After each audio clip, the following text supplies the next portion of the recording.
ahora lo que corresponde es que yo les comunique mi decisión. El Código Nacional hace una diferencia entre lo que es un fallo y lo que es una sentencia.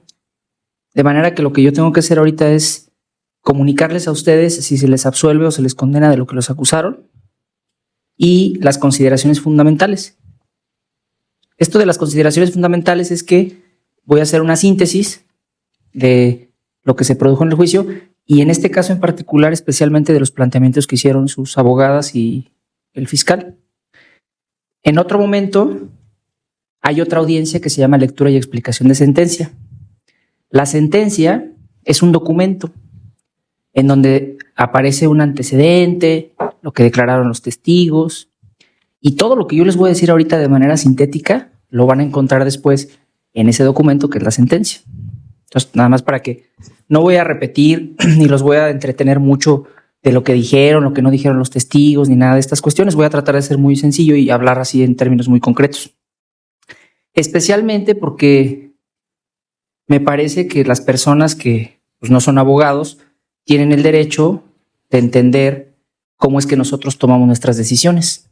Porque luego ustedes escuchan que en las audiencias se utilizan conceptos pues, que no son fáciles de entender para cualquier persona. Y a mí quien me interesa que entienda son ustedes. Como quiera, en su momento va a estar la sentencia. Ahí aparecen consideraciones jurídicas y esas las pueden controvertir tanto el fiscal como sus defensores. Ahora, primeramente, decir que se cumplieron con todas las formalidades que establece el código. Esto que ustedes observaron durante su juicio, que incluso casi se desahogó en un día, porque la mayoría de los testigos fueron en un día, hubo público, ustedes escucharon que todo el mundo hizo las preguntas que quiso, yo estuve presente, atento, escuchando, viendo, observando. Es decir, los principios que regulan y todo esto que ustedes observaron no es otra cosa más que la contradicción, inmediación, publicidad, continuidad y concentración.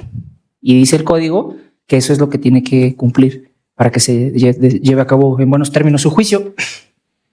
De la prueba se desahogó toda, con excepción de la que desistió el fiscal, la perita en fotografía, y desistieron también los defensores porque tenían otra defensa de 3 declaraciones de personas que ustedes habían ofrecido en su momento. Entonces, no habría alguna causa de reposición. Ahora, cuestiones así muy generales que yo explico para que sepan precisamente esto y que se van a ver reflejadas en la sentencia escrita. Ustedes tienen un derecho fundamental que se llama presunción de inocencia. Implica que cuando inicia su juicio, yo parto de que ustedes son personas inocentes y el Ministerio Público es el que tiene que demostrar a través de lo que aquí se escuche y se vea que son culpables de lo que los están acusando. Tiene 3 vertientes. Al margen de que ustedes ahorita pues están privados de la libertad, que sería el tema del trato procesal, pues también la Constitución y los tratados internacionales autorizan que durante los procesos las personas estén detenidas. Pero la cuestión importante para el juicio de la presunción de inocencia es precisamente que el fiscal es el que está obligado a demostrar los hechos y adicionalmente tiene que ser en un nivel de convencimiento que no quede lugar a dudas. Por eso se utiliza ese concepto de duda razonable. Cuando en su momento los trajeron detenidos y los vincularon a proceso, únicamente existía ese grado de probabilidad, porque el efecto será que continuara su investigación. Pero ya para decirle a alguien, ¿sabes qué? Eres culpable, se exige ese nivel de convencimiento de más allá de todo lo razonable. O sea, que no me quede ninguna duda de que todo está probado y que sí corresponde con el delito que les acusaron y que todo así se produjo en la audiencia de juicio. La otra cuestión es cómo nosotros hacemos la valoración de lo que aquí escuchamos y vemos.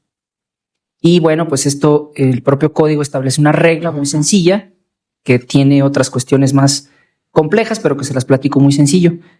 Dice el código que la prueba se valora de manera libre y lógica. Esto de lo libre y lo lógico es que la ley no le dice al juez, mire, si usted ve que vienen 3 personas y le dicen lo mismo, les tiene que creer. O sea, eso sería algo que la ley le indice al juez cómo tiene que hacerlo.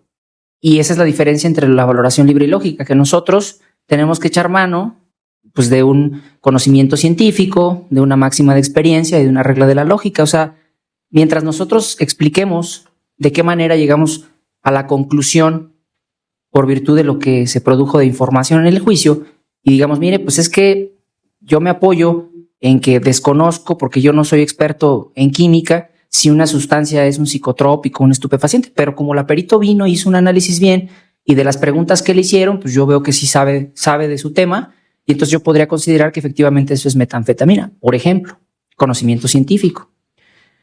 La otra cuestión, lo de las máximas de experiencia, sería, por ejemplo, que su abogada me dijera, oiga, pues, o sea, ¿no le parece razonable que si llegan a las 3:30 de la mañana a tocar a tu casa y te esperas un minuto a ver si te bajan a abrir la puerta? Pues nadie te va a abrir, ¿verdad? Es algo como muy sencillo de entender.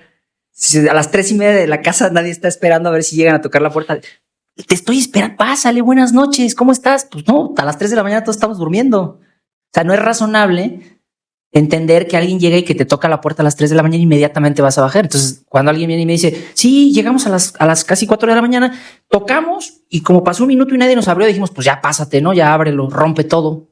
O sea, máxima de experiencia.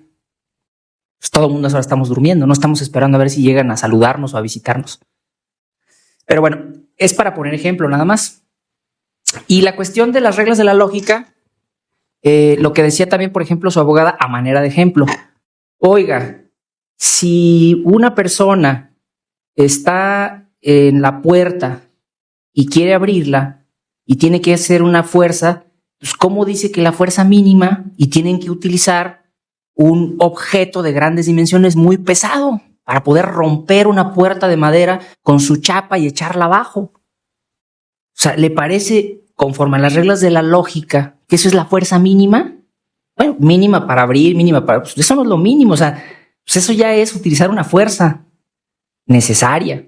Pero una puerta, pues digo, no la derriba. Así como dijo el de que le hizo así, pues yo dudo bastante que así haya ocurrido. Por eso todos los demás dijeron, utilizaron un objeto que no recordaron nadie cómo se llama, pero que son objetos pesados, de acero, que utilizan para poder abrir cualquier puerta de cualquier material. Entonces, más o menos también eso es en lo que nosotros nos basamos, y especialmente en las argumentaciones que hacen sus abogados y el fiscal de por qué creer, por qué no creer. Entonces, eso en cuanto a la valoración de la prueba. Y bueno, hay otra cosa bien importante, fíjense. En la cuestión ya de cómo se llevan las audiencias, hay una técnica para litigar, para transmitir la información al juez, que parte de una teoría del caso. Y una teoría del caso es algo bien sencillo de entender. Es como si te contaran una película. Cuando antes de que inicie el juicio, su abogada me dijo, y el fiscal primeramente me dijo, ¿sabe qué? Mire, durante este juicio usted va a ver esto y va a ver aquello, y yo le voy a demostrar lo que aparece ahí en el auto de apertura. Es decir, te platican la película antes de que la veas. Y lo que sucedió hoy del alegato de clausura es, ya vio que la película que le platiqué sí pasó conforme a lo que usted escuchó y vio aquí de manera presencial. Entonces, es contar una historia. Y esa historia, que es la teoría del caso, pues es convencer al juez. Sí, efectivamente, mire, estas personas estaban en su domicilio, llegaron, ejecutaron un cateo, cumplieron con todo lo que dice la Constitución, no hubo violación de derechos fundamentales, encontraron droga, y eso en la ley se señala como un delito, en peso tal, cantidad tal, características tales, la tenían a su disposición, y por tanto, usted los tiene que condenar, ¿no? Entonces, la teoría del caso parte, muy importante en este caso, de los hechos. Fíjense que a las personas a veces es muy difícil de que cualquier persona lo entienda, pero ya en cuestiones más técnicas, porque aunque ustedes no lo crean, el derecho es una ciencia, a las personas en realidad no se les juzga por los delitos, se les juzga por las conductas, por lo que hacen. Y una vez que se determina qué hicieron o qué dejaron de hacer, primero tenemos que establecer cuáles son los hechos probados.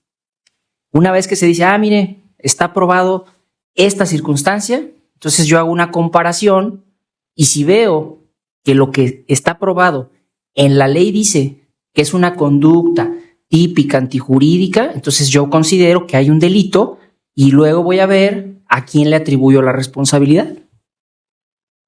Esto de la conducta, pues es hacer o no hacer. Lo típico es que el delito se describa exactamente como lo dice la ley y que la conducta sea exactamente como así lo menciona el código.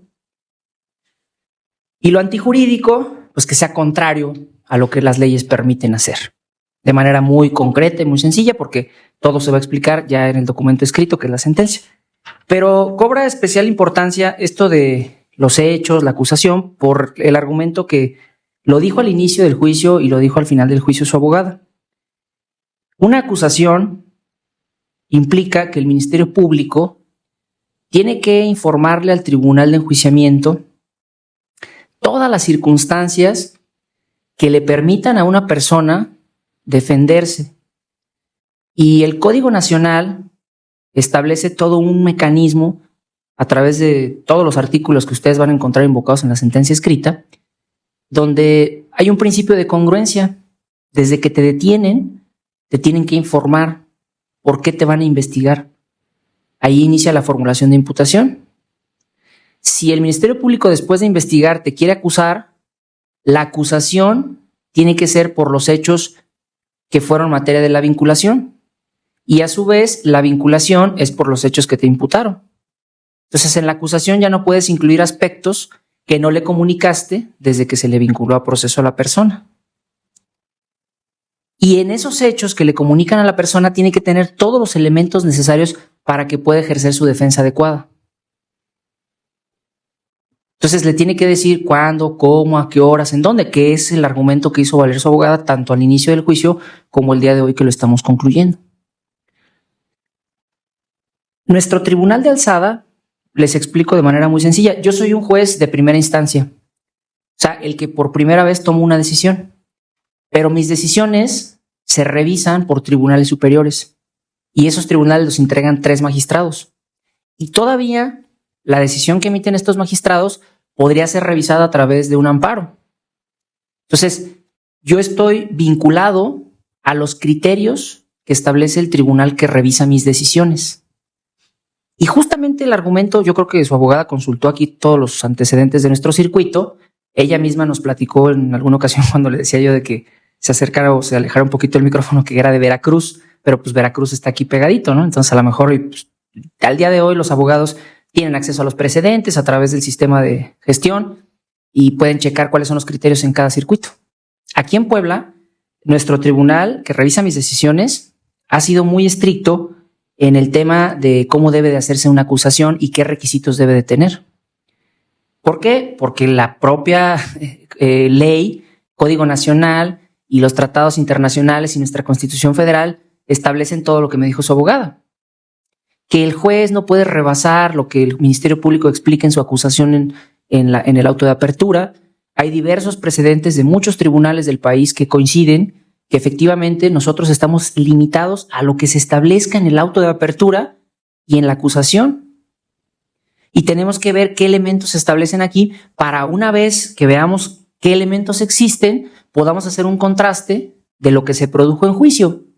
Y si la información que se produjo en juicio rebasa o excede lo que aquí se establece, todo eso no se puede tomar en cuenta. ¿Por qué? Porque las disposiciones del código dicen que es, como dijo su abogada, sobre la base de la acusación y la sentencia no puede rebasar los hechos materia de acusación. Entonces, el ejemplo, ¿cuál sería? En su caso en particular, que en la sentencia, o que más bien que en la sentencia yo dijera que fue probado